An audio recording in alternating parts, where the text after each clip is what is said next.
Olá! Sonhos.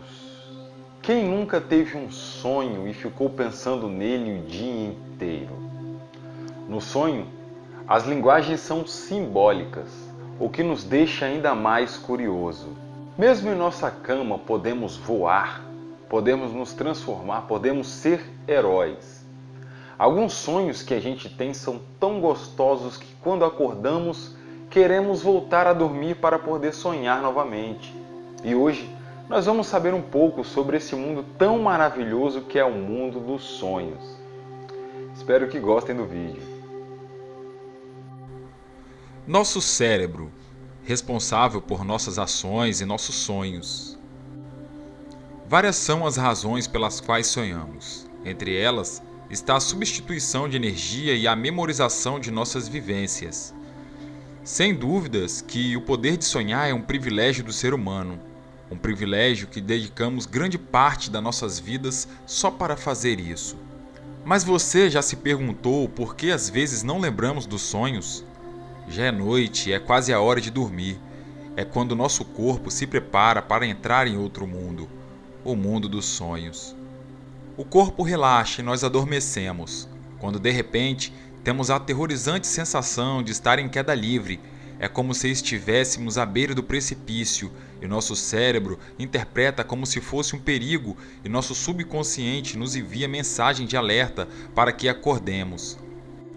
Tudo isso é algo totalmente incrível, mas no final, nem nós damos conta de que passamos um terço de nossas vidas dormindo. Quando estamos dormindo, várias partes dos nossos cérebros ainda estão ativas.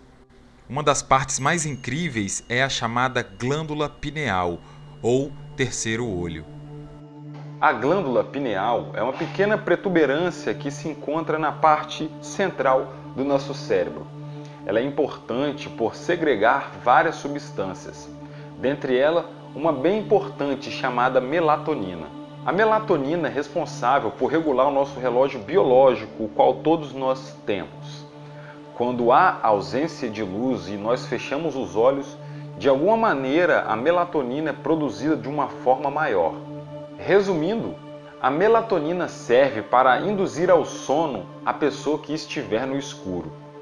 René Descartes já dizia que a glândula pineal é responsável por conectar o homem com seu espírito, a matéria com a sua alma. Muitos cientistas dizem, ainda no dia de hoje, que o sonho tem uma conexão com a glândula pineal, que pode nos levar a um passo mais adiante para nós desenvolvermos fenômenos paranormais. E o que todos dizem, essa é uma capacidade que todos nós temos, mas que continua sendo omitida por muitos. Uma das descobertas mais importantes é que essa parte de nosso cérebro é muito sensível à luz, como nossa retina. Mas quando a escuridão aparece, ela é ativada, levando a maior parte de produção de melatonina. A melatonina tem a ver também com a depressão e a tristeza.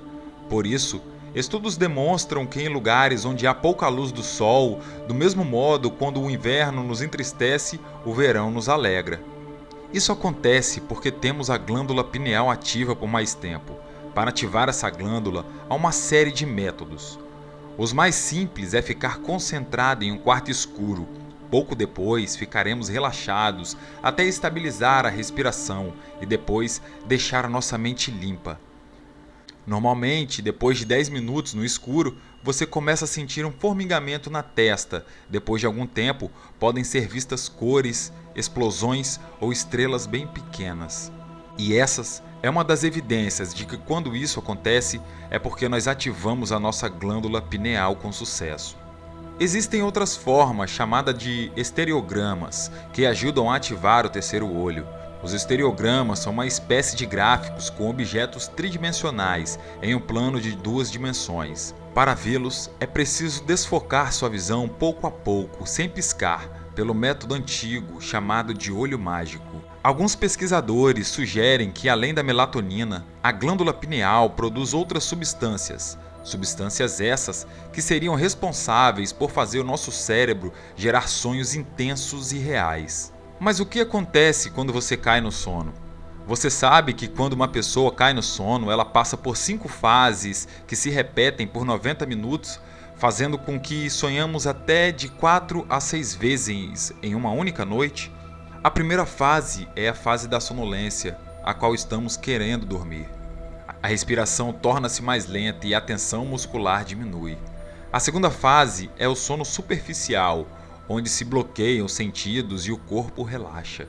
Na terceira fase é o sono semiprofundo, quando o corpo já está totalmente relaxado.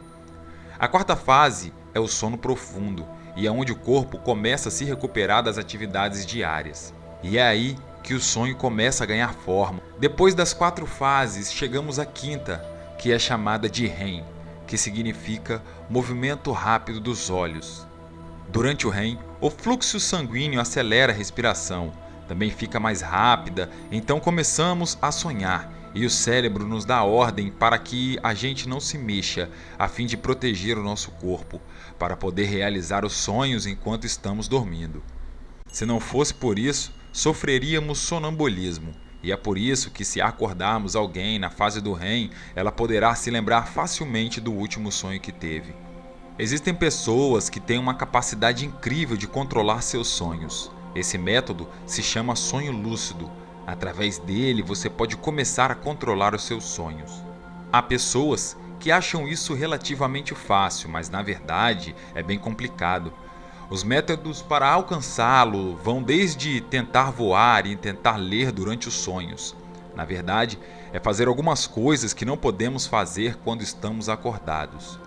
E percebemos que aquilo não é real, que estamos em um sonho e assim poder controlá-lo. Porém, nem todos gostam de sonhar. Para algumas pessoas é algo terrível por causa da chamada paralisia do sono. A paralisia do sono é o pesadelo para a pessoa que passa por isso. E a paralisia extrema é o sentimento quando ocorre quando uma pessoa sente que uma presença maligna ou demoníaca se encontra em seu quarto quando ela está dormindo. Há pessoas que descrevem o relato como se seu corpo estivesse se desdobrando e o pior de tudo, ela não consegue se mover. Cientistas alegam que a razão da paralisia do sono envolve disfunções em alguma parte do cérebro que estão associadas ao medo e à emoção. Há diversos métodos para combatê-las. Um delas é focar seus olhos e tentar movê-los pouco a pouco, depois ir movendo outra parte do corpo e assim por diante. Uma vez feito isso, devemos nos concentrar na respiração.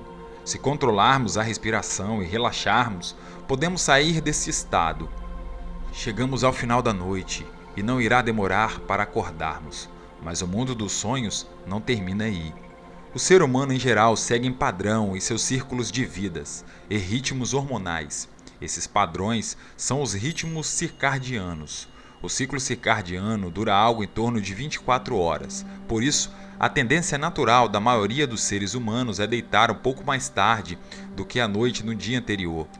Cientistas dizem que seja possível decifrar os sonhos, mas foi provado centenas de vezes que se pode, com uma interpretação adequada, sim, é possível interpretá-los.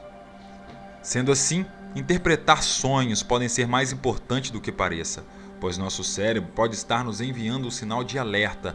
Em muitos casos, podem ter sido sonhos de premonição. E compreendendo os sonhos, podem ajudar a nos conhecer e enfrentar mais facilmente a nossa vida diária. Mas como interpretá-los? Existem muitos dicionários, porém o mais importante é, assim que acordamos, escrevermos os sonhos para assim adquirirmos a habilidade de interpretá-los e vê-los mais claramente. Quando anotamos os nossos sonhos, devemos prestar atenção nas palavras-chave e dar significado a elas, através de um dicionário de sonhos. Depois devemos elaborar uma linha argumentativa como se estivéssemos escrevendo o roteiro de filme. Digitamos todas as anotações atreladas aos significados. Muitas vezes os significados não têm que ser exatamente o mesmo que está no dicionário. Isso varia de cada pessoa. Assim, conseguimos entender o que nossas emoções e nosso cérebro quer dizer e, claro, o que acontece ao nosso redor. Dessa forma, conseguimos usar um potencial maior de nosso cérebro e por isso devemos interpretar os sonhos e perceber os sinais, pois os sonhos são uma porta de entrada para o cérebro e não devemos desprezá-los. E, evidentemente, uma porta de entrada para o outro mundo. O importante é saber como o nosso cérebro trabalha e também é super importante entendermos por que devemos dormir e sonhar. Afinal de contas, é no mundo dos sonhos que conseguimos viver o que nunca viveremos em nossa vida na realidade. Bom, o vídeo de hoje vai ficando por aqui. Você pode ajudar muito o canal deixando o seu gostei no vídeo e deixando um comentário aqui embaixo. Espero que vocês tenham gostado do vídeo. Beijão, até a próxima. Tchau, tchau.